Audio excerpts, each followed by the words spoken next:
공법 할 만하십니까? 할 게 아니시죠? 사실은. 이게 실생활에 계속 반복되는 내용이면 오래 기억 남고 직접 접목해 볼 수 있는데, 지금 공법과 관련된 사항은 행정청 중심으로 이루어집니다. 그래서 내가 남양시장 국토교통부 장관을 하지 못한다고 하면 이해 못하는 것들이 다소 존재합니다. 그래서 제일 먼저 할 것은 내가 못해봤던 일이기 때문에 이해를 해주실 필요가 있습니다. 어차피 시험 나오는 거는 뻔합니다. 사실 지금 오늘 4시간에 걸쳐 열심히 해놓는 것 아마 5월달 또는 7, 8월 넘어가게 되면 10분에 끝나버립니다. 그리고 10분에 끝나고 나면 저한테 꼭 그 말씀 하시더라고요. 어떻게 11, 12, 1, 2월에 이 짧은 양을 그렇게 길게 늘려가지고 설명해 줬는지 제가 가상해 보인다, 그런 이야기도 해주시더라고요. 지금 첫 단계이기 때문에 이렇게 해 나가는데, 이해만 제대로 되시고 나면 시험 볼 것, 시험에 나오는 것 제한되어 있습니다. 그래서 금방금방 해 나갈 수 있는 내용이 되지 않나 싶습니다. 이번 시간에는 16페이지에 제1절 광역계획권 지정 함께 보십니다. 우리 공법은 항상 뭐다? 대상과 절차입니다. 저 광역도시계획이 적용될 예상 어디인지 그거 잡아내시는 게 필요합니다. 1번 지정권자 보시고 국토교통부 장관 또는 도지사, 국토교통부 장관 또는 도지사 가로 해놓습니다. 둘 이상의 특광시군의 공간 구조 및 기능을 상호 연계시키고, 환경 16페이지입니다. 예, 16페이지입니다. 환경을 보존하고 광역시설을 체계적 정비하기 위해 광역시설 체계적 정비 다시 가로 해놓습니다. 다음 구문에 따라 인접한 둘 이상의 특별시, 광역시, 시군, 관할구역 전부 또는 일부를 광역계획권으로 지정할 수 있다. 광역계획권으로 지정할 수 있다. 가로 해놓습니다. 우리가 다시 한번 봐주실 것이 있는데, 여기 광역계획권 그리고 앞으로 지역, 지구, 구역을 함께 공부하게 됩니다. 지역, 지구, 구역이나 광역계획권 이 말 쓰게 되면 장소에 관한 개념으로 존이란 말로 우리가 이해할 수 있습니다. 저 존은 지정하여야 한다, 지정할 수 있다, 지정할 수 있다. 그래서 어떤 필요성에 따라 지정할 수 있는 것이지 반드시 정하는 것 아닙니다. 그리고 저 목적 달성하기 위해 지역, 지구, 구역을 지정하게 되면 목적 달성하기 위한 계획을 수립하여야 합니다. 저 계획 수립은 반드시 수립하여야 합니다. 작년에도 시험에 나왔고 재작년에도 시험에 나왔지만 저 존을 지정하여야 한다, 강행 규정을 설명하게 되면 무조건 틀립니다.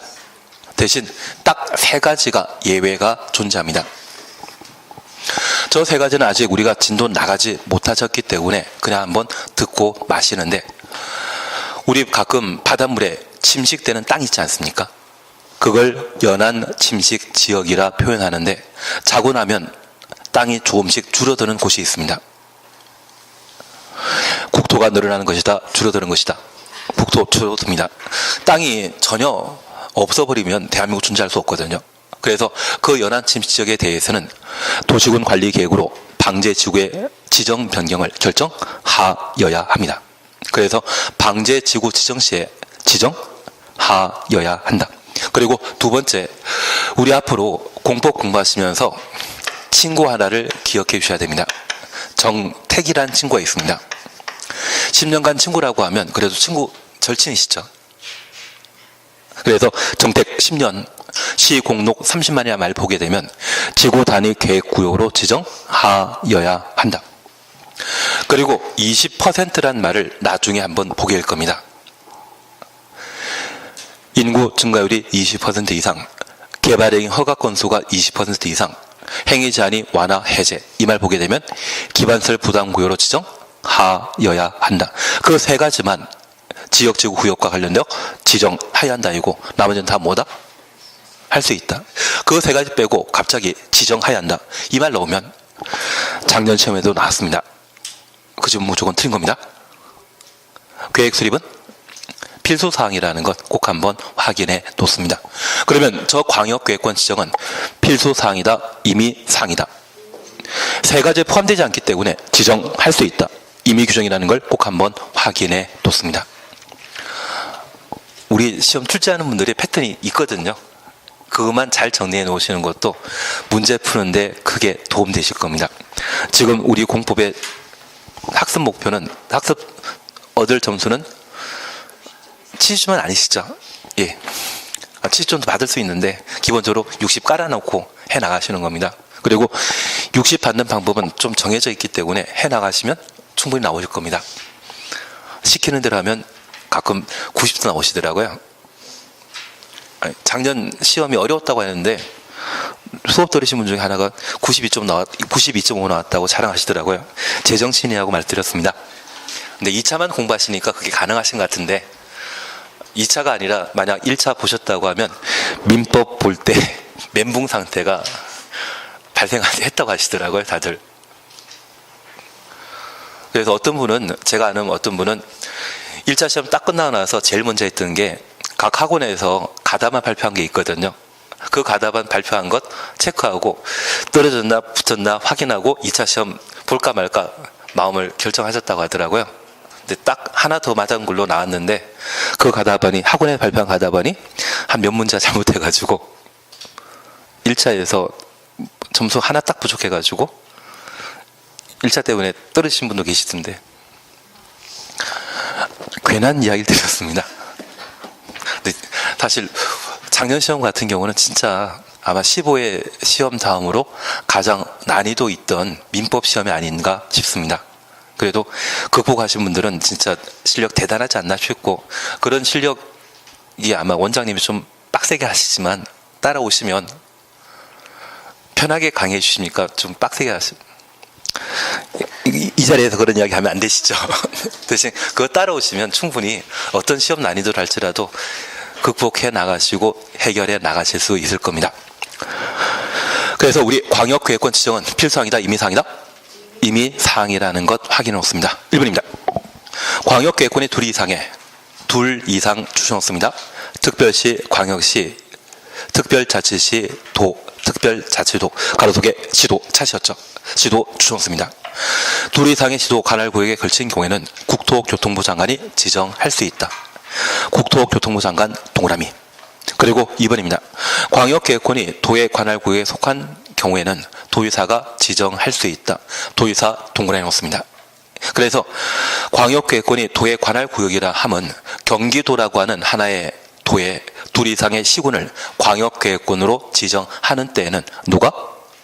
도의사가 지정할 수 있는 겁니다. 2번 지정 변경 요청 모릅니다. 3번 지정 단위 지키십니다. 4번 지정 절차는 7, 8월 달에 해나가십니다. 지금 하면 더 멘붕이 오십니다.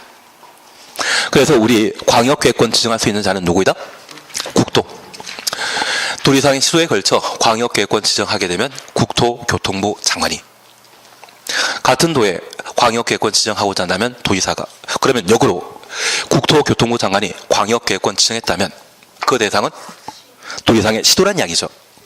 도의사가 광역계획권 지정했다고 하면 경기도라고 하는 같은 도에 둘 이상의 시군이 광역계획권으로 지정된 것이죠. 이렇게 해서 국토교통부 장관이 지정할 수 있다나 국토교통부 장관이 광역계획권 지정했다고 하면 둘 이상의 시도에 걸쳐 광역계획권 지정한 것이다. 같은 의미죠. 우리 공법시험은 10회 이전, 10회라고 하면 98년도입니다. 98년도 이전에는 단순 암기로 문제 풀 수 있었습니다. 그 10회 이전만 하더라도 한자가 섞여 시험에 나왔었거든요. 그래서 그냥 단순 암기 문제 내더라도 한자를 잘 모르시면 틀릴 분은 틀리시기 때문에 마음 편하게 냈었는데, 갑자기 한글 전형으로 바뀌다 보니 이제 단순 암기가 아니라 좀 응용하는 문제를 시험에 내게 됩니다. 이해되시겠습니까? 국토교통부 장관이 광역계획권 지정했다고 하면 둘 이상의 시도를 대상으로 지정한 것입니다. 만약 이런 경우라면 누가 광역도시계획 수립해야 된다? 시도의사가 공동 수립하게 되고, 도의사가 광역계획권 지정했다면 누가 수립해야 된다? 시장 군수가 공동 수립해야 됩니다. 이해되신 겁니다. 만약 시험에 국토교통부 장관이 지정한 광역계획권에는 시장 군수가 공동으로 광역도시계획 수립한다? 드립니다. 장관일 때는 시도의사가 공동 수립하고 도의사가 지정하는 때는 시장 군수가 공동 수립한다라는 것 확인해 주셔야 됩니다. 그러면 이런 내용도 토대로 19페이지 가 주십니다. 19페이지 보시게 되면 광역도시계획 제3절 광역도시계획 수립 찾으셨죠? 1번 수립권자입니다. 국토교통부 장관, 시도의사, 시장 군수는 국토교통부 장관부터 시장 군수까지 가로 해놓습니다. 19페이지 밑에서 두 번째 줄입니다. 찾았습니까? 국토교통부 장관부터 시장 군수까지 가로 해놓습니다. 그러면 우리가 잠깐 이해해 주실 것은 현재 광역도시계획 수립은 원칙적으로 지도의사, 시장 군수가 공동 수립하지만 예외적으로 국도도 계급순으로 나열하게 되면 제일 먼저 놔야 될 것이 국토교통부 장관, 그 다음이 시도의사, 그 다음이 시장 군수입니다. 국토교통부 장관부터 시장 군수까지를 광역도시계획의 수립권자라 할 수 있죠. 이들은 광역도시계획 수립할 수 있다, 수립해야 한다. 계획은 수립하여야 한다. 강행 규정이라는 것 확인해 주셔야 됩니다. 지역, 지구, 구역, 장소, 땅에 대해서는 지정할 수 있다. 계획은 수립하여야 한다. 한 장 넘기십니다. 1번, 2번 묶어 놓습니다. 동그라미 1번과 2번 묶어 놓습니다. 그리고 동그라미 3번부터 양가로 2번, 예외 3번까지 쭉 묶어 놓습니다. 그러면 1번, 2번 보시게 되면 광역계획권이 같은 도, 관할구에 속한 경우 시장 군수가 공동 수립하여야 한다. 우리 시험에서는 법률 조문대로 시험에 내는 것이 아니라 앞서 말씀드렸듯이 도의사가 광역계획권 지정한 때에는 시장 군수가 광역도시계획을 공동으로 수립해야 한다. 맞습니다. 그 표현으로 시험에 나오기도 하기 때문에 그렇게 한번 접목시켜 주셔야 됩니다. 그리고 2번입니다. 광역계획권이 둘 이상의 시도에 걸친 경우에는 시도의사가 공동으로 수립하여야 한다. 확인되셨습니다. 그런데 역으로 국토교통부 장관이 광역계획권 지정한 경우에는 시도의사가 공동으로 광역도시계획 수립해야 한다. 장관이 광역계획권 지정했다고 하면 어디입니까? 둘 이상의 시도이거든요. 그럴 때는 누가? 시도의사가 광역도시계획을 공동으로 수립하여야 한다. 맞습니다. 계획 수립은 하여야 한다. 계획은? 계획은 수립해야 한다. 지역, 지구, 구역, 장소에 관한 개념은 지정할 수 있다. 계획 수립은 하여야 한다. 그리고 3번 찾았습니다. 광역계획권 지정 날부터 3년 지날 때까지 3년 동그래 놓습니다.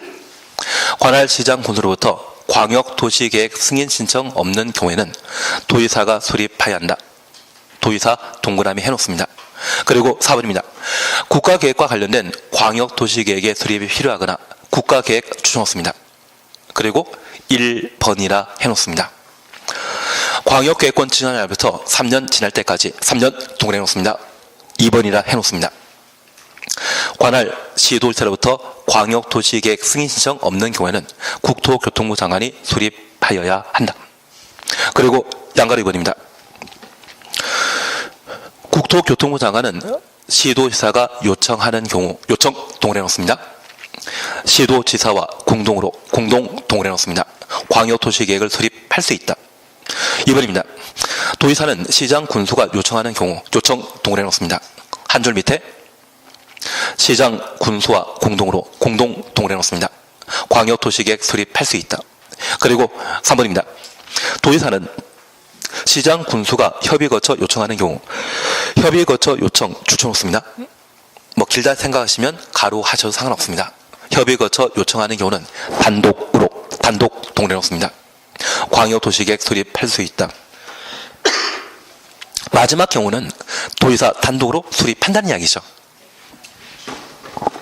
그러면 잠깐 구분하실 것이 있습니다. 여기 광역도시계획 수립은 원칙적으로 시도지사, 시장, 군수가 공동 수립하도록 되어 있는데 예외적으로 국토교통부 장관과 도의사가 광역도시계획 수립에 관여하는 경우가 있습니다. 만약 국토가 광역도시계획 수립에 관여한다고 하면 이건 원칙이다, 예외이다. 예외입니다. 우리가 민법 공부하시면서 일반법이란 말과 특별법이란 말을 함께 공부하시는데 일반법은 법 적용과 관련된 전제 조건이 달리지 않습니다. 반면에 특별법은 법 적용 시에 조건이 달리는 겁니다. 그래서 일반법이 통상 원칙이라 표현하고 특별법이 예외에 해당되게 되는데 법률 행위의 당사자 중에 상법에 적용을 받게 되는 주식회사가 당사자라고 하면 민법을 먼저 적용한다? 상법을 우선 적용한다. 예, 상법 우선 적용하는 너무 뻔한 질문이기 때문에 대답을 안 하십니다. 그냥 또 재미로 하나 이야기 드리겠습니다. 우리 소멸시효 공부하시면서 내가 돈 빌려주면 민법상 소멸시효는 몇 년? 10년이지만 상법 그리고 다른 특별법에 의한 대여금과 관련된 소멸시효는 5년이지 않습니까? 소멸시효 원래 안 배우는 건가요? 서로 모르는 걸로 제가 엉뚱한 이야기를만 들었나 봅니다. 그래서 지금 수리권자와 관련되어서는 원칙적인 수리권자가 시도지사, 시장, 군수이지만 예외적으로 국토가 수립할 수 있다면 저 예외 적용 시에 전제 조건이 필요합니다. 그러면 저 국토교통부 장관과 도의사가 예외적으로 광역도시계획을 수립하는 것은 각각 3개씩입니다. 예외는 각각 몇 개씩 있다? 3개씩 존재한다. 그러면 첫 번째 광역도시계획 수립과 관련된 예외로서 국토교통부 장관의 경우에는 국가계획과 관련된 광역도시계획 수립 시에는 광역도시계획을 수립할 수 있습니다. 다만 우리가 하나 이해하실 것이 있습니다. 이번에 서울과 목포를 연결하는 KTX역을 새로 만든다고 합니다. 만약 이 KTX가 지나가게 되는 경기도지사 입장에서는 경기도라는 관할 구역 안에 KTX 정찰역을 딱 한 개만 만든다? 힘되는 만큼 만든다. 힘되는 만큼 만들 겁니다. KTX 역세권을 개발하게 되면 지역 발전에 큰 영향 끼칠 수 있거든요. 그런데 이런 KTX 정찰역을 각 시도의사가 각각 힘 닿는 데까지 만들게 된다면 얘는 지하철이지 KTX가 아니거든요. KTX의 기능을 못하지 않겠습니까? 그래서 이런 국가계획과 관련된 광역도시계획 수립하고자 한다면 그때만큼은 누가? 국토교통부 장관이 광역도시계획 수립하는 것이 필요합니다. 그래서 국가계획이라는 말 쓰게 되면 누구? 국토교통부 장관이 광역도시계획의 수립권자라는 것 이해해 주셔야 됩니다. 그리고 이 광역도시계획은 시도지사가 공동 수립해야 하는데 3년 이내에 광역도시계획을 수립하고 승인 신청해야 되는데 그 승인 신청 없었다고 하면 광역계획권 지정한 국토교통부 장관이라도 지정 목적 달성하기 위해 광역도시계획을 수립할 수 있는 겁니다. 취지 이해하시겠습니까? 그리고 이번에 광역시설을 정비하는 목적이 쓰레기 매립장이 있다면 그래서 지금 수도권의 쓰레기 매립장은 인천에 만들어져 있거든요. 그 쓰레기 매립장을 경기도 남양주시에 만들겠다고 경기도지사가 작심하셨다면 그분은 남아있는 3년 뒤에 선거에 출마하시면 당선될 수 있다? 떨어집니다. 정치적 부담을 느낄 수 있는 결정이라고 하면 임기 남아있을 때는 결정 못합니다. 만약 그런 결정이라고 하면 혼자 결정하면 참 부담스럽죠. 그럴 때 누구랑? 국토교통부 장관과 공동으로 광역도시계획을 수립할 수 있는 겁니다. 그래서 국토교통부 장관이 광역도시계획에 개입하는 것은 몇 개? 3개입니다. 그리고 도지사는 광역계획권을 지정한 날부터 3년 내 시장 군수가 광역도시계획에 승인 신청 없었다고 하면 도지사가 직접 광역도시계획을 수립할 수 있습니다. 그리고 시장 군수가 요청하게 되면 도지사와 공동 수립할 수 있습니다. 다만 우리가 하나 기억하실 것은 시장 군수가 협의하여 요청하게 되면 도지사 단독 수립한다라는 것 확인해 주십니다. 그냥 요청일 때는 공동 수립하지만 협의 거쳐 요청했다고 하면 도지사 단독으로 광역도시계획을 수립하게 됩니다. 그러면 우리가 잠깐 이해하실 것은 전국에는 220개 정도의 시군이 있는데 그 시군 중에 인구가 한 5만 명, 3만 명밖에 안 되는 군이 있거든요. 그래서 평창군 같은 곳이 존재한다고 하면 그 평창군에서 이번에 올림픽 치르지 않았습니까? 그 올림픽 예산은 평창군에서 전액 조달했겠습니까? 나라에서 조달했겠습니까? 나라에서. 그리고 간혹 경기도 안에 체육대회 한 번씩 할 수 있지 않습니까? 경기도 안에 체육대회 한 번씩 하게 된다고 하면 군 소재지에 하게 된다면 그 비용 만만치 않죠. 그때는 어디에서? 경기도에서 나올 수 있습니다. 진짜 재정이 열악한 시군에 광역계획원이 지정된 상태라고 하면 그런 비용 부담하기 곤란하기 때문에 아예 도지사에게 맡겨버릴 수 있지 않겠습니까? 그럴 때는 뭘 한다? 협의하여 요청하게 되면 누가? 도지사가 광역도시계획을 수립할 수 있는 겁니다. 취지 이해하시겠습니까? 그래서 우리가 기억하실 것은 장관이 광역도시계획 수립할 수 있는 것 몇 개? 3개. 도지사 수립할 수 있는 건 몇 개? 3개. 그래서 동원의 4번은 4번으로 되어 있지만 실질적으로는 2개이죠. 국가계획과 관련된 광역도시계획은 누가? 국토교통부 장관이. 3년 내 승인청 없다면 누가?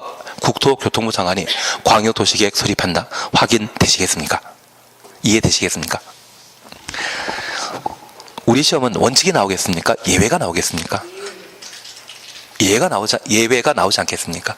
그래서 지금 안 되시더라도 최소한 각각 3개 존재한다는 것 기억하시고 우리가 공부해 나가는 것은 전쟁과 같습니다. 전쟁 초창기에 쫄병 붙잡아야 되겠습니까? 대장 잡아야 되겠습니까? 쫄병은 천천히 잡으시면 되고요. 대장 잡는 게 중요하십니다. 그래서 숫자에 대해서는 지금 크게 신경 쓰지 마시고 국가계획과 관련된 광역도시계획은 누가 수립해야 된다? 국토교통부 장관이. 시장 군수가 협의하여 요청하게 되면 도지사가 단독 수립한다. 그것부터 해놓으시고 나머지는 천천히 해나가시는 겁니다. 네. 계획은 원래 수립하여야 한다는데 예. 예외에 대해서 할 수 있다. 그렇습니다. 예. 원칙은 수립하여야 한다인데 예외적인 수립권자가 관여하기 때문에 그때는 수립할 수 있다. 예.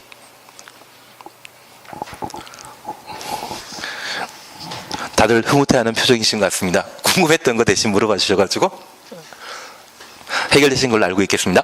3번 광역도시계획 내용 체크입니다. 그리고 4번 광역도시계획의 수립 기준입니다. 우리 공법 전반에 걸쳐 기준은 항상 장관이 결정하게 되는데 이 기준은 특정 지역에서만 정해지는 것이 아니라 전국을 대상으로 필요한 사안이거든요. 전국을 관할로 하고 있는 국토교통부 장관이 기준 결정할 필요 있겠죠. 그래서 맨 마지막 줄입니다. 광역도시계획의 수립 기준은 기준 추천호수입니다. 다음 각호 사항을 종합적으로 고려하여 국토교통부 장관이 정한다. 국토교통부 장관 줄쳐 놓습니다. 앞으로 약속해 주셔야 됩니다. 기준 누가 정한다? 국토교통부 장관이. 지침이란 말 쓰게 되면 누가 정하겠습니까? 국토교통부 장관이. 그리고 에너지 효율 등급제라는 말 들어본 적 있으십니까? 그래서 우리 에어컨을 구입하시게 되면 1등급이 좋겠습니까? 5등급이 좋겠습니까? 대신 만약 나 혼자 산다고 하면 그때는 5등급도 상관없습니다. 왜냐하면 전기 사용량이 얼마 안 되니까. 대신 우리 가족이 사용할 에어컨이라고 하면 이미 많은 가전제품을 사용하기 때문에 누진 제가 적용되는 전기요금을 좀 적게 내기 위해서는 항상 1등급이 좋을 겁니다. 그러면 그 등급제는 전국을 대상으로 동일하게 적용할 필요 있죠. 등급제는 누가 결정한다? 장관이. 지금까지 장관 이야기만 하지 않았습니까? 그래서 우리 시험에 자주 출제되는 것으로 저 기준을 시도지사가 정한다? 드립니다. 저 기준을 시도지사가 국토교통부 장관과 협의하여 정한다? 드립니다. 기준하면 항상 누구이다? 장관입니다. 그리고 간혹 박스 속의 내용을 꼭 읽어보겠다고 하는데 읽어보지 말라고 작은 글씨로 돼 있지 않겠습니까? 읽어보는 거 아닙니다. 예, 그리고 제4절 광역도시계획의 수립 절차입니다. 1. 기초조사 차시였죠. 국토교통부 장관, 시도지사, 시장, 군수는 국토교통부 장관부터 군수까지 가로 해놓습니다. 광역도시계획을 수립하거나 변경하려면 두 줄 밑에 가로 속에 기초조사 차시였죠. 기초조사 하여야 한다. 기초조사 주셨습니다. 그런데 우리가 하나 이해하실 것은 국토교통부 장관이 기초조사 하는 이유 이해되시죠? 국토는 광역도시계획을 예외적으로 수립할 수 있지 않습니까? 그러면 수립에 필요한 사전 절차인 기초조사, 공청회, 지방의회 의견 청취를 예외적 광역도시계획 수립권자인 국토가 절차 진행할 필요가 있을 겁니다. 이해되시겠습니까? 원래 광역도시계획 수립에 있어서는 이 세 개의 절차를 누가 진행한다? 수립권자가 진행하고, 광역도시계획에 대한 승인 신청이 있다면 협의 심의에 관한 절차는 수립권자가 진행한 절차이겠습니까? 승인권자가 진행하는 절차이겠습니까? 협의 심의는 승인에 필요한 사전 절차가 되게 됩니다. 그래서 만약 시험에 광역도시계획을 승인하려면 공청회 개최해야 한다? 공청회 등은 누가 했습니까? 수립에 필요한 사전 절차로 수립권자가 이미 했던 것이고, 승인권자는 뭐만? 협의 심의만. 하나 이해하실 것은 이 광역도시계획 수립하면 다리를 어디에 만드는 게 나은지 그걸 계획하는 겁니다. 대신 그 다리 만들기 위해서는 한강 훼손해야 되죠. 환강 관장하고 있는 환경부와 의견 교류해야 되지 않겠습니까? 그리고 그 다리 이용하는 자가 몇 명인지 파악해야만 다리의 폭을 결정할 수 있지 않겠습니까? 이러한 것들은 도시계획 전문가들의 심의 절차를 거쳐 확정 지을 필요가 있는 겁니다. 그래서 수립 시에는 이 세 가지 절차를 진행하게 되는데, 이를 확정 지었고자 한다면 공익에 부합하는지, 협의는 무엇을 목적으로 협의하는 것입니까? 지금 농지나 산지에 도로 만들고자 한다고 하면 도로 만들면서 농지, 산지가 훼손될 수 있지 않습니까? 그 훼손하면서까지 도로 만드는 게 과연 공공복리에 이바지하는지, 공공복리에 부합하는지, 그것 판단하기 위해 협의에 관한 절차를 거칩니다. 저 협의는 수립하는 자가 진행하는 거 아닙니다. 누가? 승인하는 자가 진행하는 절차입니다. 그리고 그 규모가 적정한지, 우리나라는 좀 안 그렇지만 중국 같은 경우는 난개발 현상이 발생해서 유령 도시가 몇 곳 존재합니다. 한 인구 100만 수용하겠다고 큰 도시개발 사업 했는데 달랑 사는 사람은 10,000명밖에 안 된다고 합니다. 그러면 건물이나 공장 다 지어놨지만 사람이 거주해서 살지 않기 때문에 다 비어있는 건물이거든요. 그것 10년만 지나면 그 많은 돈을 투자해서 만든 건물은 모두 노후불량 건물이 되어버릴 겁니다. 그래서 적정한 규모에 따라 만들 필요가 있기 때문에 도시계획위원회 심의 절차를 거치는데, 저 도시계획위원회 심의하는 이유는 규모가 적정한지 이해되시겠습니까? 그냥 농담삼아 이야기 드리는데, 지금 만약 별내선을, 지하철 4호선을 별내 그쪽으로 연장하게 되면 그 지하철 연장 사업은 흑자이겠습니까? 적자이겠습니까? 적자입니다. 왕숙지구의 개발 사업 완료되고 나면 이용한 사람들이 한 50만, 60만 정도 되기 때문에 그때는 흑자 노선이 될 수 있지만, 왕숙지구 개발하지 않고 그냥 단순히 연장하게 되면 그 지하철 적자입니다. 그 적자 남양주 구간은 누가 부담하겠습니까? 지하철 공사에서 남양주시가 부담합니다. 그래야만 연장과 관련된 설치 비용이건 운영 비용에 대한 부담을 서로 비용 계산하도록 되어 있거든요. 규모 적정해야 됩니다. 지금 의정부 경전철 열심히 돌아다니고 있으니까 중단된 상태입니까? 적자 때문에 중단하고 있거든요. 그걸 파악하는 것이 심의입니다. 그래서 협의심의는 수료에 필요한 절차입니까? 승인에 필요한 절차입니까? 승인. 그건 수립한 광역도시계획을 확정짓기 위한 절차가 되는 겁니다. 그래서 기초조사 공청회 지방의회 의견 청취는 수립을 위한 사후 절차이다, 사전 절차이다. 사전 절차면 이 절차만큼은 누가 진행해야 되겠습니까? 수립권자가. 국토교통부 장관도 예외적 수립권자였죠. 예외적 수립권자였기 때문에 기초조사 실시하여야 한다. 이렇게만 해나가시면 아마 10월달에 공포시험 보시면 다들 70 이상 나오실 것 같은데 70 나오시더라도 대외적으로는 내 점수는 항상 60점이라 해주시는 게 제일 낫습니다. 예, 전혀 감흥이 없으십니다. 한자 등기시면 2번, 양가로 2번은 지키시고 큰 2번 찾으셨죠? 공청회입니다. 국토교통부 장관 지도이사 시장 군수는 바로 수립권자입니다. 광역도시계획을 수립하거나 변경하려면 미리 공청회 열어 공청회 동원해 놓습니다. 공법상 공청회는 딱 몇 번 있다? 3번입니다. 광역도시계획과 도시군 기본계획 수립, 도시개발구역의 면적이 100만 제곱미터 이상의 경우는 공람 절차 거친 후 공청회 개최하여야 한다. 왕숙 지구의 경우는 주민 공청회 없이 지금 지정한 상태이거든요. 공청회 할 때 나는 시장 가본다? 안 가본다? 시험 공부해야 되는데 어디 가시겠습니까? 대신 이 공청회 가시게 되면 왕숙지구에 대한 구체적인 개발 사업이나 그 왕숙지구를 만들게 되었을 때 정부에서 우리 남양주에 줄 걸 설명하게 됩니다. 아마 많은 분들이 계란하고 토마토 들고 가실 겁니다. 우리는 가실 필요 없으십니다. 대신 아시는 분, 좀 한가하신 분 계시면 꼭 가게 하셔가지고 공청회와 관련된 자료 있거든요. 그 자료를 받아 놓으셔야 됩니다. 왜냐하면 그 공청회 자료에 대해서는 나중에 일정 기간만 공개하고 그 다음부터는 공개 안 해버리거든요. 지금 공법 공부하는 것도 바빠 죽겠는데 그런 생각은 예, 그래서 이 공청회 한 자리에서 많은 사람들 불러 모아놓고 이번에 수립하는 광역도시계획을 설명하고 의견 듣는 자리가 되게 됩니다. 그래서 주민과 관계 전문가로부터 의견 들어야 되고 제시된 의견이 타당하다면 반영해야 한다. 당연한 이야기입니다. 그래서 우리는 공청회라는 말만 동그라미 해놓습니다. 공법상 몇 번? 3번. 아마 공청회 3글자로 되어 있는 것은 3번만 하기 때문에 3글자인 것 같습니다. 그렇게라도 기억해 주십시오. 그리고 개최 공고와 관련되어서는 맨 마지막 줄에 14일이라는 말 그냥 보고 지나가십니다. 이거 동그라미 치고 뭐 그럴 필요 없습니다. 공람이고 공청회건 다 기본 며칠입니까? 14일. 예외가 30일 딱 3번이 있습니다.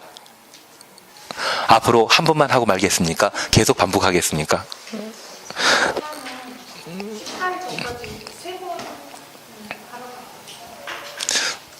잘못 들으셨을 겁니다.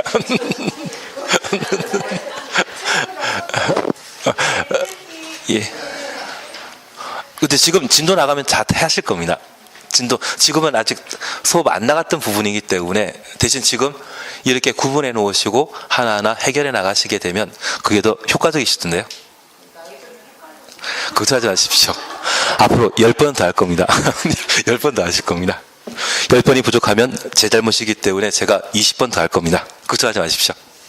그리고 3. 지방자치단체 의견 청취. 목차는 지방자치단체 의견 청취인데 지방의회 의견 청취다. 그렇게 생각만 해놓습니다. 필요 없습니다. 이거 가지고 고민할 필요 없습니다. 한 장 넘기십니다. 24페이지 보시게 되면 광역도시계획 승인 찾으셨죠. 1번 국토교통부 장관의 승인. 시도의사는 광역도시계획 수립하거나 변경하려면 국토교통부 장관의 승인 받아야 된다. 국토교통부 장관 동그라미 아니 줄만 쳐놓습니다. 그리고 하나 이해해 주실 것이 있습니다.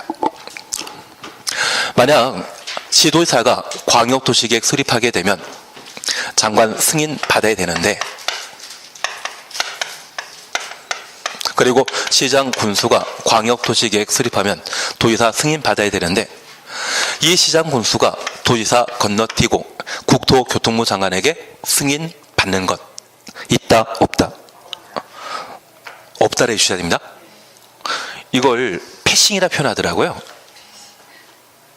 행정청에 있어서는 상하 계급이 분명하기 때문에 시군구청장 누구에게? 지도이사에게. 지도이사는 누구에게? 국토교통부 장관에게. 그리고 우리 의견 청취 기억나십니까? 상급관청이 하급관청의 의견 듣는 것을 뭐란다? 의견 청취라 표현합니다. 장관은 시군구청장의 의견 청취해서 뭔가 결정할 수 있다? 작년에도 그렇게 시험에 나오던데요. 작년에도 국토교통부 장관만 지정할 수 있는 조정 대상 지역이라는 게 있습니다. 우리 남양주는 조정 대상 지역이다 아니다? 예, 그건 어떻게 다 아시나요? 그리고 구리시는 투기지역으로 지정되어 있는데 그 조정 대상 지역을 지정할 수 있는 자가 바로 국토교통부 장관이거든요. 그래서 작년 같은 경우는 국토교통부 장관이 시, 군, 구청장의 의견 들어 조정 대상 지역 지정하여야 한다. 두 군데 틀립니다.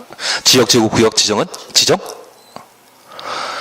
예, 이번 시간에 뭔가 했던 것 같다 생각했는데 한 게 없었습니다. 국토교통부 장관은 시, 군, 구청장의 의견 들어 조정 대상 지역을 지정하여야 한다. 두 군데 틀립니다. 예, 시도지사의 의견 청취해야 되고 지역, 지구, 구역 지정은 항상 할 수 있다. 둘 중에 하나만 틀렸다는 걸 알면 그 질문 틀린 정답이라는 거 쉽게 찾아낼 수 있는데 올해 시험에도 그렇게 나옵니다. 올해 시험에도 그렇게 나옵니다. 지역, 지구, 구역 지정과 관련되어 지정할 수 있다 원칙입니다. 하여야 한다는 딱 세 군데 존재한다는 기억하시고 계획 수립은 수립할 수 있다, 수립하여야 한다. 수립하여야 한다. 대신 원칙적인 수립권자가 아닌 예외적인 수립권자가 계획 수립하는 때에는 수립할 수 있다. 예외일 때는 할 수 있다이지만 계획 수립은 필수항이라는 것 기억해 주시고 지역, 지구, 구역 지정은 지정할 수 있다. 그렇게 구분하시는 게 필요하십니다. 이해하신 걸로. 부족하면 제가 앞으로 10번 더 하도록 하겠습니다. 걱정하지 마십시오. 그래서 시도지사가 광역도시계획 수립하려면 누구의? 국토교통부 장관의 승인 받아야 한다. 그리고 옆에 페이지 2번 도지사 승인 찾으셨죠? 지금 25페이지를 보셔야 됩니다. 그리고 1월 달에 공법 처음 들으시면 문화적 충격이 심하십니다. 낯선 용어가 워낙 많다 보니까 이게 꼭 한글이지만 외계어로 보이시거든요. 이 시간을 지나셔야 되는 게 필요합니다. 그래서 만약 첫 시작했다고 하면 그냥 하고만 열심히 나와주시는 걸로. 그리고 밑줄 긋는 연습만 지금 해주신다고 하면 그것만 하더라도 충분하십니다. 그리고 나중에 시험 끝날 때쯤이면 점수가 나와 있으실 겁니다. 예, 이번 도지사 승인 찾으셨죠? 시장 군수는 광역도시계획 수립하거나 변경하려면 도지사 승인 받아야 된다. 도지사 동그라미 해놓습니다. 그래서 시장 군수가 국토교통부 장관의 승인 받는 건 없습니다. 도지사에게. 시도지사는 상급관청인 국토교통부 장관에게 승인 받아야 된다. 그리고 다시 옆에 페이지 24페이지입니다. 3번 협의심의 찾으셨죠? 3번 협의심의 찾았습니까? 24페이지입니다. 페이지 넘길 필요 없으십니다. 밑에서 5번째 줄 보시면 국토교통부 장관은 광역도시계획을 승인하거나 직접 광역도시계획을 수립 동그래 놓습니다. 변경하려면 중앙행정기관장과 협의한 후 중앙도시계획위원회 심의 거쳐야 하며 중앙행정기관장부터 중앙도시계획위원회 심의까지 가로 해놓습니다. 협의 추천하시고 심의 추천했습니다. 24페이지 밑에서 세 번째 줄 찾으셨죠? 그리고 수립을 동그라미 하셨습니다. 잠깐 우리가 이해하실 것이 있습니다. 만약 국토교통부 장관이 광역도시계획을 예외적으로 수립하게 되면 국토교통부 장관은 기초조사, 공청회, 지방의회 의견 청취만 하고 수립한다. 협의심의 안 한다? 협의심의도 해야 됩니다. 우리가 잠깐 이해하실 것은 이 국토교통부 장관이 예외적으로 수립권자가 된다고 하면 기초부터 협의까지, 심의까지 모두 누가? 국토교통부 장관이 수립권자이기 때문에 수립에 필요한 사전조사로 진행하게 됩니다. 앞서도 제가 말씀드렸듯이 이 협의하는 목적은 무엇이다? 이번에 하는 것이 공익에 부합하는지, 심의하는 이유는 무엇이다? 이번에 하는 일이 규모가 적정한지. 하는 이유 이해되시겠습니까? 지금 조금이라도 이해되셨다고 하면 3, 4월 달에 다시 하게 되었을 때는 아주 실력이 부쩍 느실 겁니다. 그러면 공익 사업인지 규모 적정한지 이런 협의, 심의에 관한 절차는 국토교통부 장관이 광역도시계획을 수립하는 때에도 반드시 진행할 필수 절차이죠. 그래서 장관이 수립권자라고 해서 지방의회 의견 정치까지만 하고 끝내버리는 것이 아니라 협의, 심의에 관한 절차도 당연히 실시할 필요가 있는 겁니다. 취지 이해하시겠습니까? 그래서 지금 수립하는 때 협의, 심의 절차 거쳐야 된다. 이 말은 국토교통부 장관이 예외적 수립권자가 되게 된다면 협의, 심의에 관한 절차도 진행해야만 광역도시계획이 확정적으로 수립되는 것입니다. 취지 이해되시겠습니까? 하단부에 30일 이런 거 필요 없습니다. 그리고 4번 공남, 공고, 열람입니다. 국토교통부 장관은 직접 광역도시계획을 수립, 변경하거나 승인하였을 때 관계 중앙행정기관장과 시도지사에게 관계 서류를 송부하여 하며 관계 서류 받은 시도지사는 시도지사 추천없습니다. 시도 공고에 그 내용 공고하고 30일 이상 일반이 열람할 수 있도록 하여야 한다. 30일 동그라미 놓습니다. 사실 이거 필요 없는 이야기인데 잠깐 다시 이야기 드리겠습니다. 우리가 각종 행정계획 수립과 관련되어서는 주민 의견 청취해야 되죠. 여기 주민 의견 청취는 각종 행정계획 수립과 관련된 사전 절차로 인정되는 제도입니다. 그러면 이 사전 절차로 주민 의견 청취해야 되는데 각종 계획과 관련되어 계획 중에 딱 몇 개? 뭔지 모르지만 그냥 3이라 생각해 주십시오. 저 3개의 경우는 주민 의견 청취 없습니다. 그 3개는 단계별 집행계획, 기반시설 부담구역과 관련된 기반시설 설치계획, 도시개발사업과 관련된 실시계획, 이 3가지의 경우는 분명 계획자로 끝나지만 주민 의견 청취 없습니다. 나중에 우리가 다시 한번 진도 나가면 다시 보실 겁니다. 그리고 주민 의견 청취 방법은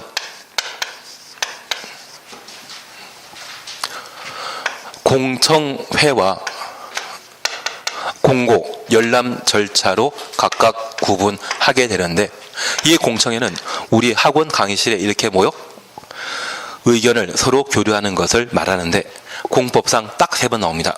지금 우리 공부하신 광역도시계획, 다음 시간에 공부할 도시군 기본계획, 그리고 도시개발법에서 한번 등장합니다. 공청회는 우리 시험에 나오는 게 딱 몇 번이다? 3번이다. 그 3번을 제외한 나머지 각종 계획 수립 시에는 다 뭐한다? 이게 대부분입니다. 그리고 공고 열람 방법은 원칙 며칠? 14일 이상 열람시켜주는 것이 원칙입니다. 예외적으로 딱 3번의 경우에만 30일 이상 열람하게 하는데 이 주민 의견 청취는 언제 이루어지는 것입니까? 계획 수립하기 전에. 반면 지금 계획 수립한 것을 행정처만 알 것이 아니라 지역 주민에게도 알려줄 필요 있거든요. 그것을 공람 절차라 표현하긴 하지만 이것은 사후 절차이지 사전 절차 아닙니다. 그리고 이번 열람 기간을 30일 이상 제한하고 있는 것은 이번에 수립한 광역도시계획은 구속력 있다 없다? 방향 잡아주는 계획이라면 구속력 없지 않겠습니까?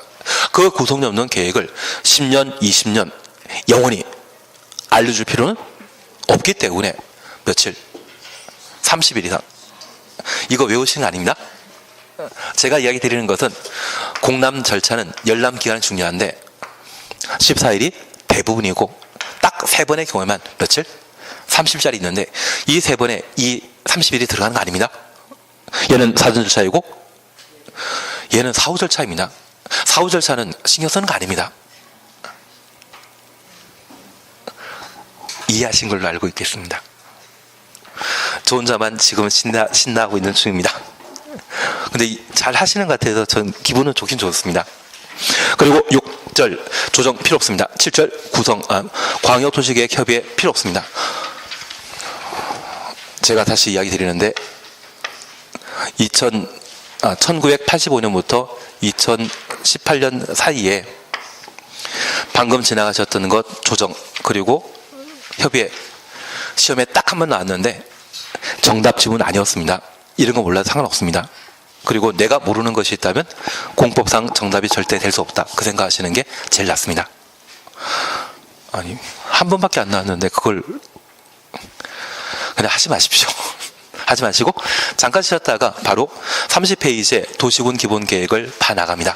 도시군 기본계획은 광역도시계획이 잘 정리되어 있기 때문에 쉽게 나갈 수 있을 겁니다. 쉬었다 하십니다.